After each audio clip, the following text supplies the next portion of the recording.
Programme میں خوش آمدید ناظرین. پروگرام ہمارا جاری ہے, تسلسل ہے کل کی ایپیسوڈ میں ہم نے 5 سینیٹرز کے ساتھ بات کی, وہ ہمارے ساتھ ابھی بھی نشست میں موجود ہیں. اس پروگرام میں ہم بحث نہیں کریں گے, کنکریٹ تجاویز لیں گے اور ہر تجویز کے اوپر اس کے وزن کے اعتبار سے ہم بحث کریں گے. تعارف میں پھر سے بہرحال کروا دیتا ہوں. سینیٹر اسلام الدین شیخ صاحب, ان کے برابر میں سینیٹر مشاہد اللہ صاحب, ان کے برابر میں سینیٹر عبد الرحیم خان مندوخیل صاحب پختونخوا ملی عوامی پارٹی سے, اور پی ایم ایل این سے مشاہد اللہ صاحب ہیں, پیپلز پارٹی سے اسلام الدین شیخ صاحب ہیں, طارق عظیم صاحب سینیٹر پی ایم ایل آزاد, اور سینیٹر ڈاکٹر عبد Malik president national party Quetta میں موجود ہیں. لیٹس سٹارٹ ود یو عبد المالک صاحب. اگر آپ کو بلوچستان میں پیش رفت کرنے کے لیے عملی تجویز دینی ہوگی, آئیڈیل ہمیں عملی تجویز دینی ہوگی, تو پہلی تجویز کیا ہوگی؟ گو ہیڈ.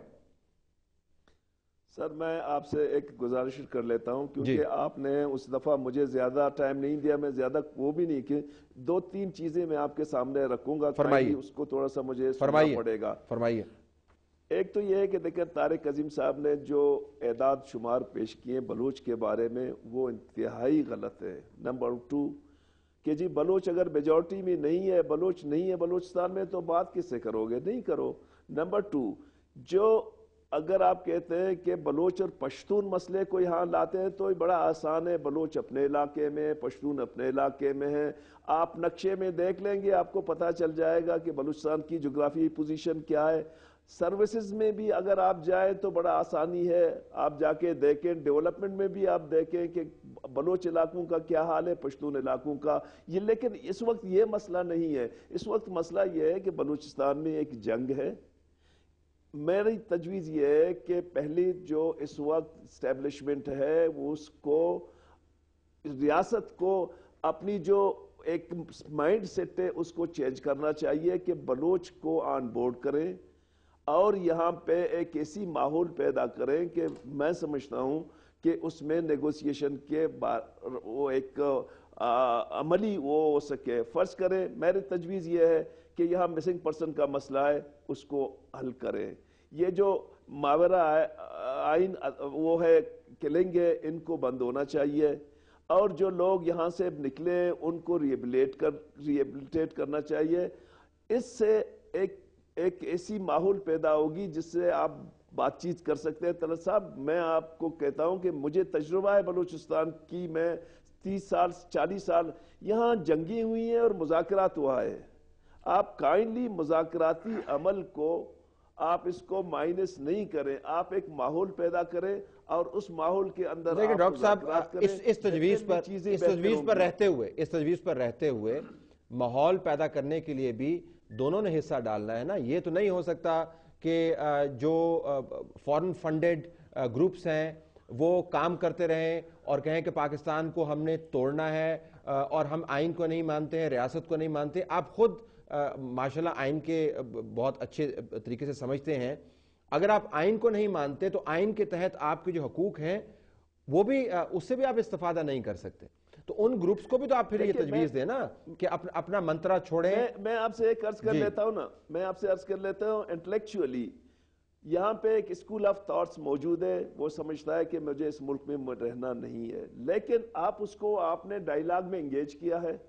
اب یہی چیزیں میں آپ کو پھر یہاں لے جاؤں گا کہ دنیا میں 2 تھیوری ہیں. ایک یو کے کی تھیوری ہے, آج بھی انگلینڈ یو کے میں 2 پارٹیاں سپریٹسٹ پارٹیاں حکومت میں بیٹھی ہوئی, اسکاٹ لینڈ میں اور آئرلینڈ میں, لیکن ان لوگوں نے اس کو ڈیبیٹ میں انگیج کیا ہے. دوسرا تامل والا ہے کہ جی آخری آدمی تک مارو. تو میں سمجھتا ہوں کہ طلعت صاحب یہاں پہ اگر ہم ڈائیلاگ کو انگیج کریں چیزیں بہتر ہو سکتی ہیں. ڈائیلاگ کے بغیر جو ہے نا, اگر آپ نے وہ اسٹریٹجی جو لے لی ہے تامل والا, وہ بلوچستان میں فیل ہوگا, کیونکہ بلوچستان کی جو جغرافیائی وہ جافنا نہیں ہے. تو میں آپ سے اتفاق کرتا ہوں کہ تالی دونوں ہاتھوں سے بجتی ہے, لیکن ریاست کی ذمہ داریاں کچھ زیادہ ہیں. ریاست اپنے شہری کی جو ہے نا اس کی ذمہ داریاں زیادہ ہیں. تو پہلا تو ماحول پیدا کرنے کے لیے جو آئرش ماڈل آپ نے کہا کہ انگیج کریں چاہے کس طریقے سے بھی کریں, that is one. Let me go to Tariq Azeem sahab. Tariq Azeem صاحب آپ کا پہلا پوائنٹ اگر اس نقطے کے علاوہ ہے تو فرمائیے گا. پہلے رچی میں نے جو بات کی تھی، میرے دوست مالک صاحب نے کہا کہ وہ اعداد جو میں نے بتائے ہیں یا جو میں نے فگرز بتائی ہیں وہ غلط ہیں، تو مجھے ٹھیک کر دیں، بتا دیں کہ ایگزیکٹلی کتنے کیا پورشن کے وہاں پہ ہمارے بھائی جو ہیں بلوچ ہیں یا ہمارے پشتون ہیں یا ہمارے سیٹلرز ہیں. یہ اس کے بارے میں بھی تضاد ہے، اس کو کریکٹ کر لیا جائے تو سینسس آ رہا ہے میرے خیال میں اس کے اندر واضح ہو جائے، اس کے بعد ہو جائے. دوسری بات یہ عدم اعتماد کی جو بات ہے، میں ایگری کرتا ہوں کہ اس کو ختم ہونا چاہیے، لیکن کیسے ختم ہوگا؟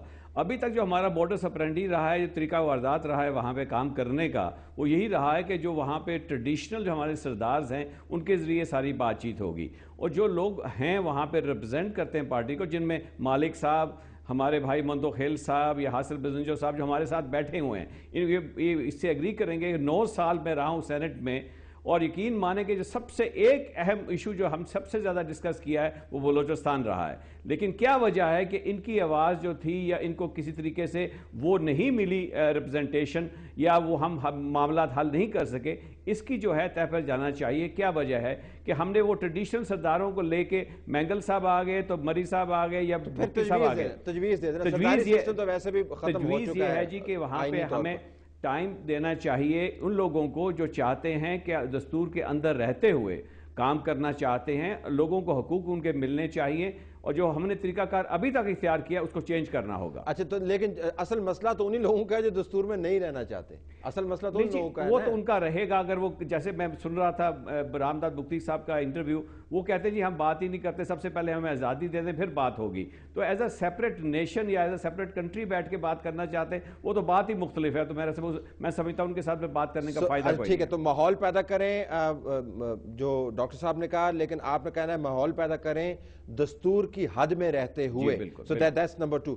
Go ahead, بتائیے جی مندو خیل صاحب، آپ کی طرف سے تجویز کیا ہے؟ اس کے علاوہ جو آپ نے لاسٹ ٹائم پڑھی تجویز کنکریٹ آگے پیش رفت کس طرح کریں؟ ہماری تجویز دیکھیں واضح ہے. اس کے بارے میں مجموعی طور پہ پاکستان میں ہمارے آئینی طور پہ سسٹم فیڈرل وہ ہے. ٹھیک، یہ ایک واضح بات رہ گئی. یہ بات ابھی جو مسائل ہیں باقی رہ گئے ہیں، اس کے حوالے سے ہم واضح کہتے ہیں کہ کانفرنس ہو تو اس میں وہ باقاعدہ واضح طور پہ سیاسی کانفرنس ہو، آئینی کانفرنس ہو، آل پارٹیز کانفرنس ہو، ایجنڈا، یعنی اس کا واضح ایجنڈا خواہ آئینی ہو خواہ وہ سیاسی ہو، وہ اس کا واضح ایجنڈا فریقین بھی، فریق مدعی مدعی فریقین بڑے واضح ہوں کہ یہ جو ہے ان مسائل پہ. اور اس کی ڈیوریشن کتنی ہو؟ کنسلٹیشن تو کین بی اینڈ لیس اگر آپ ایگری نہیں کرتے. ان کو اس میں ایک مسئلہ جو آتا ہے کہ مثلا کچھ لوگ ہیں وہ کہتے ہیں کہ ہم بالکل اس ملک میں نہیں رہنا چاہتے.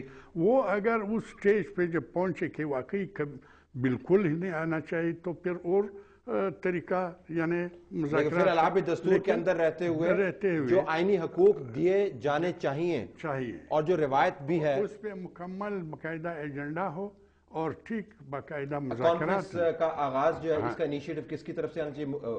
وہ گورنمنٹ کی طرف سے. وہ تو ظاہر ہے گورنمنٹ اصل آخری اختیارات تو پھر بھی گورنمنٹ کے پاس ہیں فیصلہ کرنے کے. تو ہم تو میں مثال دوں گا کہ فرض کے جو فیصلوں میں پشتون کا شیئر نہیں ہے، پشتون حساب میں نہیں رکھا ہے، تو ضروری نہیں کہ ہم کانفرنس میں پھر جائیں. کانفرنس میں تو اس صورت میں جائیں گے جو ہمارا ایجنڈا ہو اور اس میں باقاعدہ ہمارے مسائل بھی حل کرنے ہوں.